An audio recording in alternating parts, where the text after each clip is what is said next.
Welcome to the final vlog, coming to you from the balcony of my apartment in Ames, Iowa, right next to this road that I didn't know people actually used on a regular basis. There's so many cars. I don't like... There's a train! It's Friday afternoon, which means I've been back in America for almost a full week now, and I really wanted to wait as long as possible to film this vlog just because I feel like the little bit of separation I've had from Sweden has given me some great insight and a lot of time to reflect on my experiences there. Having previously taken 270 with you, I don't feel like my view on leadership has really changed a whole lot just because I have had you as an instructor and your view is definitely the same across the board. But what I feel really has changed is my perspective on global leadership and how one can be a global leader. And so I wouldn't say my view has changed, but the application of it has changed and how one can be an effective global leader. An example of this is that considering myself a leader, I always consider myself within an organization or within a group that was contained within the US. And kind of through this experience, I've learned that there are many, many international groups.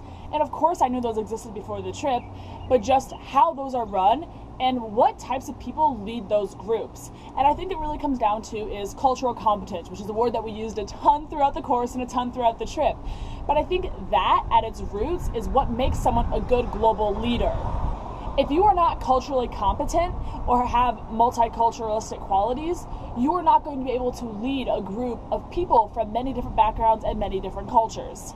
I think this is relevant to me right now more so than has ever been in my life because I am a student at a university with many multicultural students. And if I ever want to lead a student organization that has multicultural students, I will need these characteristics and I will need to understand cultural competence in order to better lead these people. And I think even if I don't lead a group or even if I'm not necessarily in a leadership position where there's tons of people from different backgrounds, having these characteristics just overall makes me a better person and makes me more understanding towards the rest of the world. This class has really just given me the perspective of how much I want to be a leader, either in a personal life situation or in my future career. I think serving on a board or a committee, even at the local level, maybe just the school board or community board, would be a great way to give back to the community and use my qualities for good. So that's one way that I plan to continue to develop my leadership skills in the future. But for right now, my plan is to continue with the leadership program and either get the certificate or the minor. It just depends on what fits into my schedule at the end of the day. But I've really enjoyed being part of this program, especially with you, so I'm really sad you're leaving.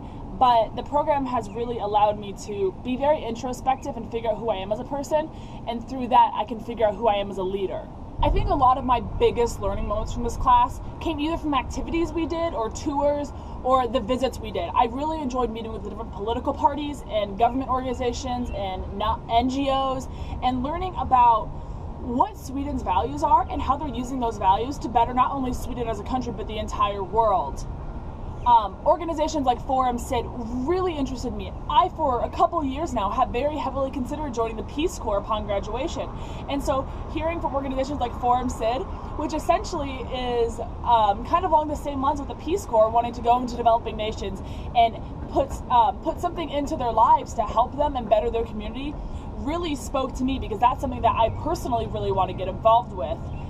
Some other learning moments were, I think, learning about their government made me very introspective about our own government, and especially learning about their 8-party system compared to our 2-party system, I think has given me good perspective on how, yes, our government is an advanced government, it is doing its job, but is it doing its best job, and is there a better way we can do it?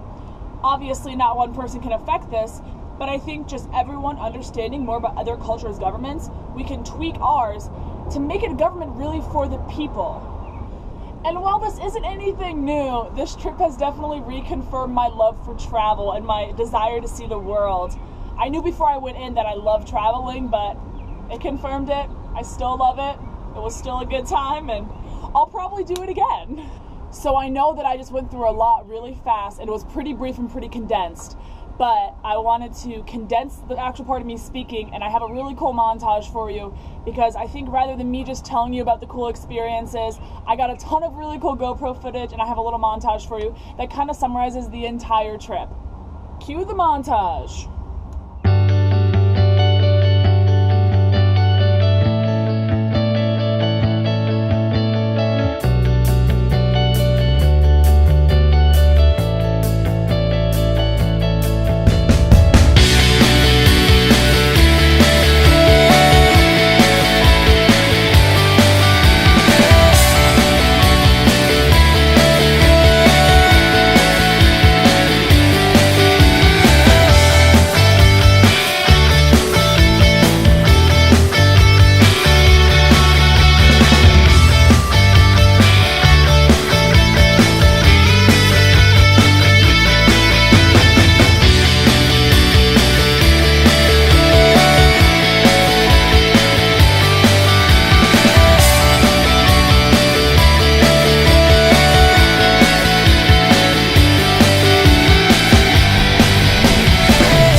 That's everything for this final vlog. I just wanted to say thank you again for everything.